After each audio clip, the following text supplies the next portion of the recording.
It's my feel-good breakfast show. Given the increased demand for the cloth face mask, fashion designers are putting their skill set to good use. Fashion designer Otiz Seflo has started manufacturing stylish face masks through his Johannesburg-based fashion house, Otiz Seflo.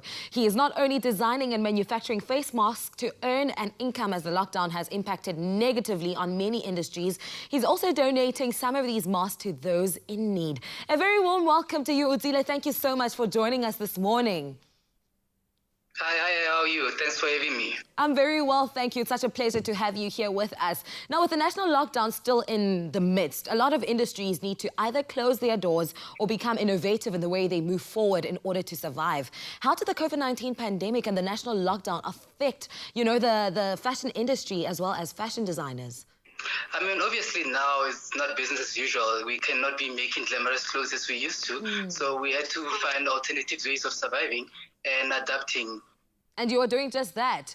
The country moved into level 4 of the national lockdown plan, and it is now mandatory to wear cloth masks when leaving our homes. As a contributor to the fashion industry, you found it fitting to contribute to fighting the spread of COVID-19 through the use of design work and creating protective face masks. Why did you feel the need to create designer face masks, and how was this plan executed? I mean, we started with a couple of mock-ups, and I wanted masks that would be comfortable on the face. Because I mean, I've tried a couple of masks out, and I'd find that they're very uncomfortable around the ears. I mean, those were the first masks that we made, and over a period of time, I started working on my mask and trying to find ways of how you're able to talk and be comfortable and not feel like you wanna fiddle with the mask and move it around. And eventually, I came up with a mask that sits perfectly well on the face and that will be comfortable around the head as well.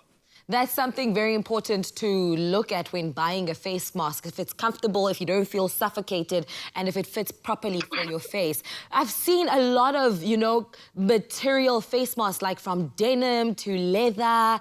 Like, what type of textiles are being used to create these face masks, and how do you come with the designs? I mean, for me, I use quite a lot of different types of fabrics, especially on the outside. I've got the Otiz Seflo branded fabrics, and I've got your denims, your scubas. I've used cotton. But how I've done my masks, I've done them in such a way that they are 3-layered. And the outside can be just about any fabric. And in the middle, I put a filter as an added extra protective measure. And I line with polycotton to give it that extra volume and thickness. Earlier on, you've mentioned that there's an uncertainty on how to wear a face mask and how exactly it should sit on your face. So for people who are still unaware or are struggling to get the perfect face mask, what would you say the fit should be like, to kind of refrain from suffocating? I mean, it should obviously cover your mouth and 50% of your nose. You don't want a mask that's going to suffocate you. You must still be able to breathe through the mask.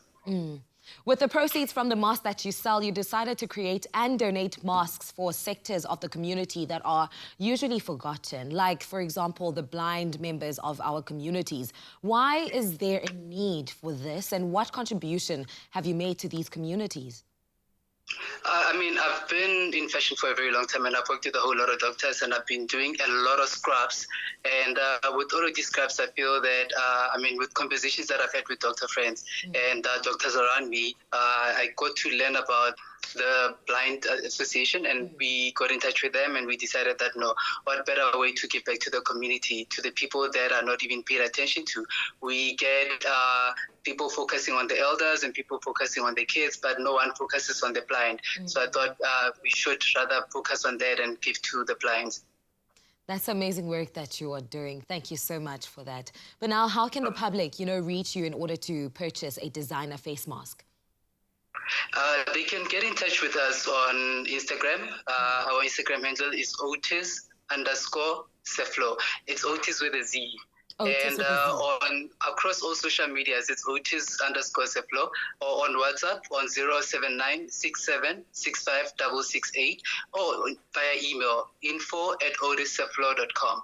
Before we let you go, Otiz, can you kindly show us how to put on one of your face masks? We've got our Otiz Seflo mask with the elastic that goes behind the head. So what you do is you slide it over your head and you cover 50% of your nose, and you can position it. And if you want it to be a bit tighter, you can still position the elastic a bit higher. You can still be able to speak through the mask and they're still very comfortable. And I'm hearing you very clearly as you are speaking through the mask. These are proper, well-engineered masks. I love it, and we can witness it right here on your Feel Good Breakfast show. Once again, thank you so much for the amazing work that you do and these beautiful face masks. Thanks for having me. If you would like to order a mask or work with a charity organization wanting to benefit from the donation of the masks, you can reach out by sending an email to info@otizseflo.com. That's Otis with a Z.